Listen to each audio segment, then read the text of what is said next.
They told their kids I was dead. Then I moved in next door. My brother Cresswell had been holding that glass for 9 years by the time I bought the house on Aldermore Lane. 9 years of keeping his children away from me. 9 years of explaining my non-existence to two people who shared my blood and had never once been given the chance to know it. He told them I had died in a car accident. Not that we were estranged, not that there had been a falling out.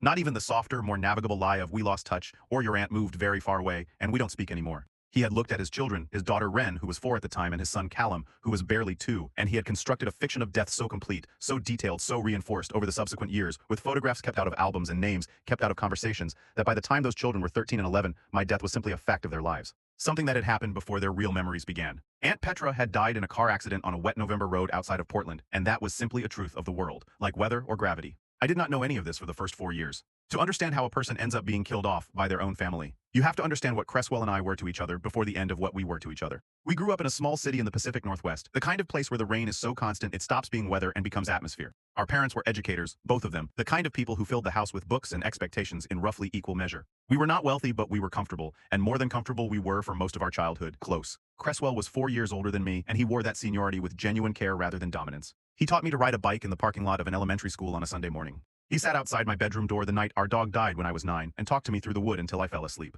He was the person I called from a payphone at a college party when I was 17 and too frightened to call our parents, and he came and got me without a single word of judgment. For a long time, he was my favorite person. The fracture did not come from drama. This is the thing that I think people expect when they hear the word estrangement, some operatic moment of irreversible catastrophe, a secret revealed, an accusation made, something sharp and specific that you can point to as the before and after. Our fracture was slower than that. It was made of smaller materials. It began when Cresswell married Dinah. Dinah was not a villain. I want to be careful here because the easier version of this account makes her one, and she was not. She was a woman who had grown up in a family with a very precise idea of how a family should operate, and that idea had a clear boundary around it. Inside the boundary, people who agreed, people who reinforced, people who confirmed the shape of things as Dinah understood them to be. Outside the boundary, disruption. And I, Petra, was disruption in a very specific form. I had opinions. Not aggressive ones, not cruel ones, but persistent ones. I was a person who said what I thought when I thought it was relevant to say it, and in Dinah's family architecture, this was a form of aggression so subtle, it was almost impossible to name, and therefore impossible to defend yourself against. She did not accuse me of anything directly. She simply began the long, patient work of making herself uncomfortable whenever I was in the room, and Cresswell, who loved her, who had chosen her, who had built his life around her, began the long, patient work of managing that discomfort by managing me.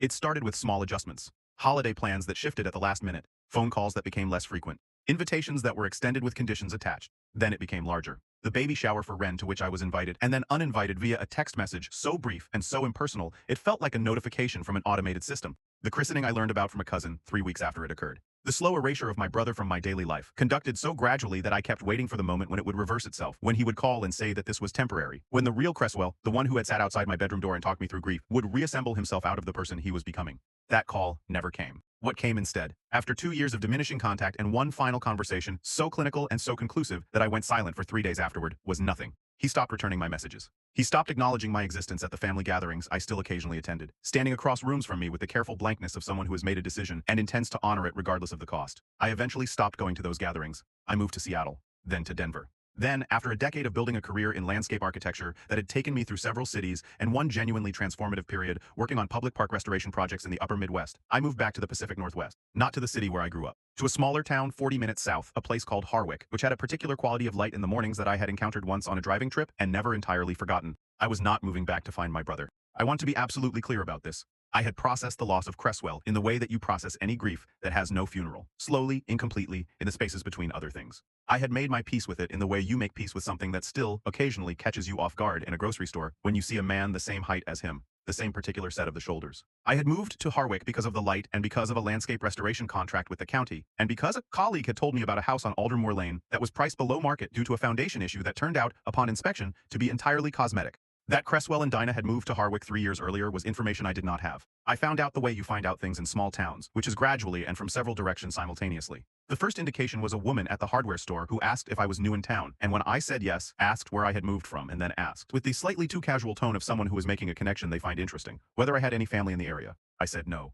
She looked at me for a moment with an expression I could not parse and moved on. The second indication was a name on a mailbox 4 doors down from mine on Aldermore Lane. The mailbox said, Orvain, Cresswell's last name, Dinah's last name, my brother's last name, which had once been a name I associated with belonging, and was now associated with nothing except the particular quality of a door closing. I stood on the sidewalk in the gray November morning and looked at that mailbox for a long time. Long enough that a man walking a retriever paused to ask if I was all right. I said I was. I walked back to my house. I sat down at the kitchen table without taking off my coat and I thought carefully and systematically about what I intended to do. I did not go to his door. I want to be clear about that too, about all the things I did not do, because this story could easily become a story about someone marching toward a confrontation, and it is not that. What it is instead is a story about what happens when a lie that has been held at tremendous internal cost is suddenly living 4 houses away from the truth it was constructed to contain. I went about my life. I signed the landscape contract with the county. I finished unpacking the house on Aldermore Lane. I learned the rhythms of a new neighborhood with the practiced attentiveness of someone who has moved many times and understands that places reveal themselves in their own order if you do not rush them. I learned which neighbors waved and which ones didn't. I learned that the coffee at the bakery 2 streets over was extraordinary, and that the coffee at the gas station surprisingly was not bad either. I learned that Aldermore Lane had a particular population of children in the after-school hours, the kind of children who materialized on sidewalks and lawns in the way children do in residential neighborhoods with low traffic, moving in loose confederations of 2 and 3, and occasionally more.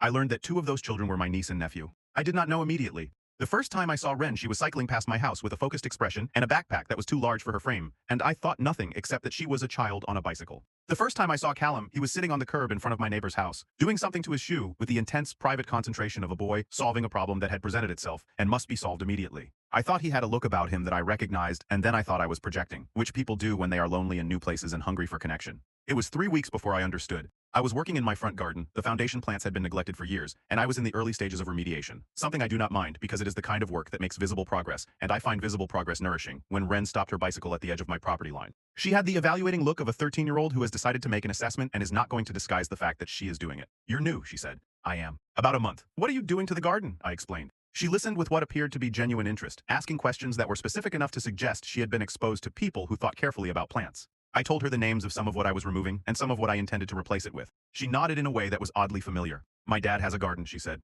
"but it's mostly vegetables. He's kind of obsessed with tomatoes." The cold thing moved through me slowly. "Does he?" I said. "He reads books about it. It's a whole thing. My grandma says he's been like that since he was a kid." I looked at my trowel. I looked at the root ball in my hand. "What's your name?" I asked, because I needed to hear it, because I needed the confirmation or the refutation, and I could not continue the conversation in this suspended state. "Wren," she said. I set the root ball down. "I'm Petra," I said. "It's good to meet you, Wren." My brother's face, when he saw me, went through 4 distinct phases in approximately 2 seconds. The first was non-recognition, the blank of someone seeing a stranger. The second was the beginning of recognition, the small adjustment around the eyes. The third was recognition completed, and with it something that I can only describe as structural failure. The face of a man who has been holding something up for a very long time and has suddenly, without preparation, been relieved of the holding. The fourth was what came after the collapse, which was a kind of horror. It happened at the bakery. I was there on a Saturday morning, 3 weeks after meeting Wren, and I had not been deliberately seeking him out, but I had also not been avoiding him, and perhaps those 2 things amount to the same outcome in a town of the size that Harwick was. He came through the door with Callum, whose shoe had stayed adequately functional since the curb incident, and he saw me standing at the counter with a coffee cup in my hand. And the 4 phases moved across his face like weather. I looked at him. He looked at me. Callum, who was 11 and operating on an entirely different frequency than either of us, went directly to the pastry case. "Petra," Cresswell said. His voice was almost nothing. "Hello, Cresswell." The space between those 2 sentences contained 9 years. He came to me. Not in the way of someone approaching warmly, but in the way of someone who needs to manage a situation and understands that the management must happen immediately. He put himself slightly between me and Callum in a way that was so instinctive and so telling that I felt something turn over in my chest. He was protecting his son from me, from the dead woman. "What are you doing here?" he said very quietly. "I live here," I said. "I moved here 5 weeks ago. I bought the house on Aldermore Lane." His face did something new, something I did not have a name for. "I didn't know," he said. "No," I said. "I didn't know either. About you." A pause. "We need to talk," he said. "Yes," I agreed. "We very much do." We met 3 days later at a table in the back of the same bakery, because the only alternative was one of our houses and neither of us was prepared for that. He came alone. He looked like a man who had not slept, which I gathered he had not. He told me about the lie. He did not tell it the way a man tells something he is unrepentant about. He told it the way a man tells something he has been carrying in a locked room for so long that the room has started to affect the structural integrity of everything around it. He said that in the early years of the estrangement he had told the children I was away, that we had lost touch, that these things happened in families sometimes. But Wren had been persistent. Apparently my niece had inherited something of a persistent streak, which should not have surprised me but did. And she had kept asking questions. And one evening when she was 6 and Cresswell was tired and Dinah was exhausted, and the explanations had grown too complex to maintain at that particular moment, he had said the thing that made the questions stop. He had said I was gone, that there had been an accident, that it was very sad and that they would talk about it more when she was older. And then older kept not arriving because the lie had calcified, because Wren had stopped asking, because Callum had never really known enough to ask, because the path back to the truth had been growing over, with each passing year, until he could no longer locate it beneath the growth. "She drew a picture of you," he said. He said it like a man confessing something. "When she was 7. She drew a picture of a woman she had seen in an old photo album that she'd found. She said it was her aunt who had died, and she brought it to school for some kind of family project." He stopped. "Dinah cried for an hour. And I couldn't undo it. I didn't know how. I sat with this for a long time. "You're going to have to tell them," I said. "I know, not someday. Soon. I know." He looked at the table. "Petra, what do I even, how do I?" "I don't know," I said honestly. "I'm not the one who has to find those words. That is yours to carry. But I will tell you this, I am not going anywhere. I live 4 doors away from you, and I'm going to be in this town, and I'm going to be alive. And eventually, your children are going to find out. And the difference between them finding out from you and them finding out from the world is significant. It is the most significant difference you can offer them now, he nodded. He looked very old and very young simultaneously. I'm sorry, he said, for everything I understood. I know, I said, because I did. I know you are, he told them on a Sunday. I was not present for this. He called me that evening and told me how it had gone, and his voice had the quality of someone who has walked through something they were not certain they would survive and has emerged altered but intact. Ren, he said, had been silent for a long time. Then she had asked 3 questions in rapid succession. The first was whether it was true that there had been a car accident at all. The second was whether I knew that she existed. The third was whether she could meet me. Callum, he said, had cried in the specific confused way of a child confronting an abstraction that is suddenly and overwhelmingly concrete. Dinah, he said, had not said much of anything during the conversation. Afterward, she had gone for a long walk alone and returned looking like a woman who had made several reckonings in rapid succession. Ren came to my door the following Tuesday after school. She stood on my front step with her oversized backpack and her evaluating expression, and she looked at me with the specific intensity of someone who was trying to reconcile 2 images into one, the dead woman in the photograph and the living woman in the garden with the root balls and the trowel. So you're not dead, she said. I am not dead, I confirmed. That's kind of a big deal, she said. It is a rather significant detail, yes. She was quiet for a moment. The November light was doing something tentative and lovely through the trees on Aldermore Lane. Can I see the garden? She said. The restoration project. Can you show me what you're doing? I stepped aside and gestured toward the yard. I would like nothing better, I said. Cresswell and I are not what we were. We are not the children who sat on opposite sides of a closed door, talking through grief about a dog. We may never be those people again, and I have made my peace with the distance between what we were and what we are now, because the distance is not emptiness. It is space for something new to find its shape. Something slower. Something built on more honest materials. Dinah and I are civil in the way of 2 people who understand that they are bound by something larger than their own preferences and have chosen to honor that binding. It is not warmth. It is not performance. It is something in between that functions adequately and may, over time, become something more. Ren comes to help with the garden restoration twice a week. She has strong opinions about which plants belong in the upper Pacific Northwest and has done enough independent reading on the subject that her opinions are frequently correct. She asks questions with the relentlessness of someone who has been storing them up for 9 years, which is precisely what she has been doing, and I answer them all. Callum is working on it. He comes occasionally, still slightly bewildered, still integrating. I do not rush him. He reminds me of myself at 11 in ways I find both painful and very dear. Last month, Ren asked me, while we were reworking a section of border plants near the front fence, whether it was strange to live 4 doors away from people I had not spoken to in almost a decade. I thought about the mailbox. I thought about the glass held too still for too long. I thought about a lie the size of a death, maintained for 9 years in a small house 4 doors from the truth. It is strange, I said. But most things that matter are, she considered this with the seriousness it deserved. Then she went back to the border plants, and we worked in the quiet together as the light did its slow and lovely work across the lane.